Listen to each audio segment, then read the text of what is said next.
Where are the wildflowers for the third week of March, 2021? Well, today we're in the Dos Palmas Preserve, which is a little known secret kind of place in the Eastern Coachella Valley near the shores of the Salton Sea in a very salty place. Many of the plants out here are highly adapted to living in salty alkaline soils, and they often don't have really showy flowers. In fact, I've seen only 5 different species of plants flowering today in the dry conditions and the salty soils. Those are the 2 most common wildflowers in the Coachella Valley, Creosote Bush and Brittle Bush. I'm also seeing arrowweed, kind of an uncommon wildflower called sea purslane, which likes those real salty soils, and one wildflower which really makes the whole trip worthwhile even if you're only seeing a few other species. And that's this plant right here, which is called stream orchid.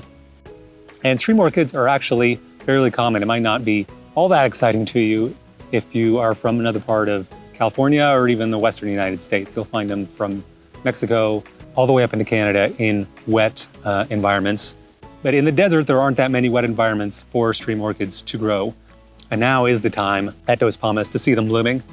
There are some dried out flowers towards the bottom, some flowers that are just spectacular, blooming all the way right now in the middle, and then a bunch of buds up at the top that haven't started to bloom. So we've got another couple of weeks of stream orchid blooming here for you to come out and enjoy.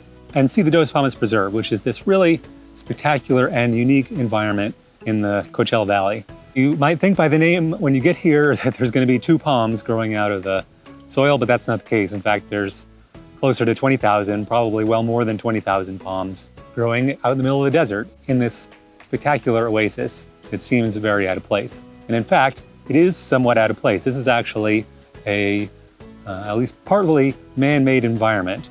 There were originally 2 palms here. That's how it got its name. And there's a lot of history here, both the Cahuilla, who were the original inhabitants, and as a stagecoach stop, as a health spa, as a fish farm, and now as a refuge for wild animals. So you'll find lots of ponds and palm trees and pathways that you can explore. And except for the water that was feeding those 2 original palm trees, the water here is coming from the Coachella Canal, which is just above the preserve to the north. So come out and enjoy the stream orchids, enjoy this oasis in the desert, and we'll come to you next week with more updates on where the wildflowers are blooming. See you on the trail.